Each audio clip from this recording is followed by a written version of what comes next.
Assalamualaikum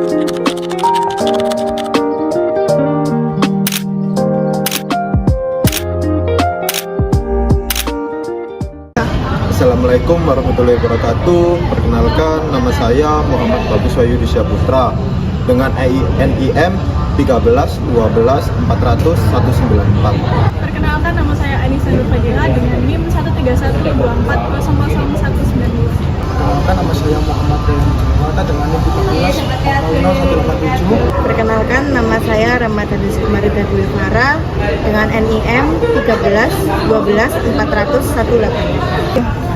Perkenalkan, nama saya Yosia Christian Pakpaan dengan NIM 13124000196. Perkenalkan, nama saya Maulidia April Andrianingrum dengan NIM 131214000186. Kami dari kelompok Hukum Tata Negara kelas E.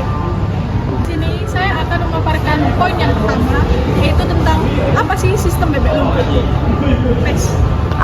Ungkapan bebek lumpuh awalnya diterapkan di Inggris pada abad ke-18 untuk pengusaha bangkrut yang dianggap lumpuh, seperti buruan yang terluka karena ditembak. Pada tahun 1830-an, penggunaan telah diperluas ke pejabat yang layanannya telah diketahui tanggal pemberhentian. Di sini saya akan menjelaskan mengenai apa itu sistem bebek lumpuh ya. Sistem bebek lumpuh itu sendiri menggambarkan suatu kondisi di mana suatu sistem atau organisasi terutama dalam konteks pemerintahan atau manajemen yang beroperasi secara tidak efisien atau terhambat. Hal ini juga merujuk pada banyaknya aturan, birokrasi atau bahkan terkontrol ketat yang mengakibatkan lambatnya pengambilan keputusan dan pelaksanaan kebijakan.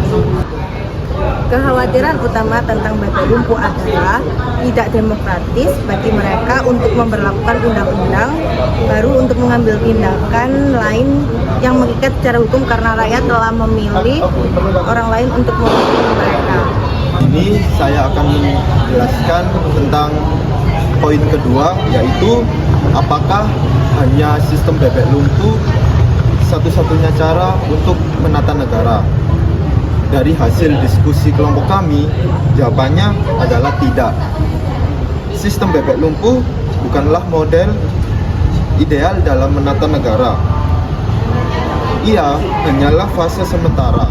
Biasanya muncul ketika kekuasaan sudah melemah atau menjelang transisi kepemimpinan. Dan sistem bebek lumpuh bukan satu-satunya cara untuk menata negara, melainkan banyak sekali cara atau pendekatan yang bisa dilakukan. Salah satunya dengan pemanfaatan inovasi teknologi, yang dimana dengan adanya teknologi ini diharapkan dapat meningkatkan efisiensi dan transparansi dalam menjalankan pemerintah, sehingga dapat mendorong inovasi dalam bentuk pelayanan publik dan pengelolaan sumber daya yang lebih akurat. Nah, selain itu ada sistem desentralisasi. Nah, sistem ini untuk apa?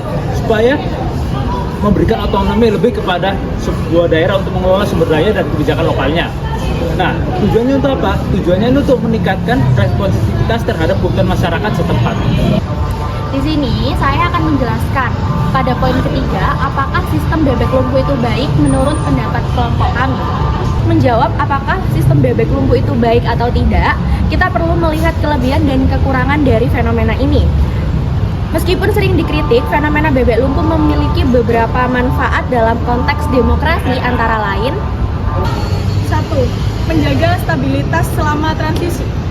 Dalam sistem demokrasi, pentingnya untuk memastikan tidak ada kekosongan kekuasaan. Dalam hal ini, fase bebek lumpuh memungkinkan pejabat yang masih menjabat untuk tetap menjalankan fungsi dasar negara, seperti menjaga keamanan, mengelola anggaran, atau menangani krisis mendadak.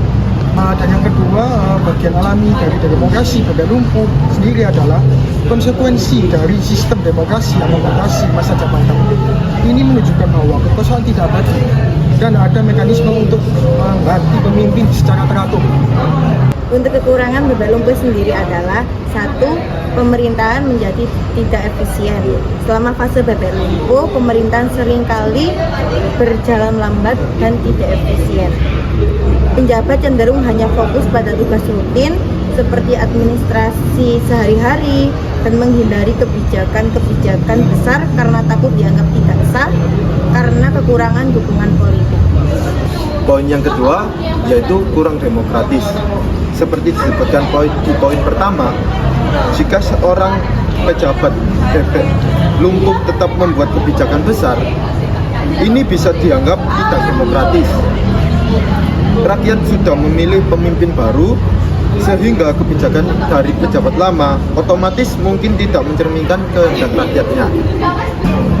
Nah, dari kesimpulannya, menurut kelompok kami itu bahwasanya sistem bebek lumpuh itu tidak baik sebagai model tata kelola negara karena menyebabkan inefisiensi, kurangnya legitimasi dan penghambatan kemajuan dan adanya birokrasi yang lambat, sehingga ini bisa merugikan negara, terutama dalam situasi krisis. Selain itu dapat dilihat dari kebijakan dari pejabat bebek lumpuh yang bisa dianggap tidak demokratis karena tidak lagi menjembatkan kepada rakyat yang sudah memilih pemimpin barunya. Namun, bebek lumpuh juga tidak sepenuhnya buruk karena merupakan bagian alami dari demokrasi.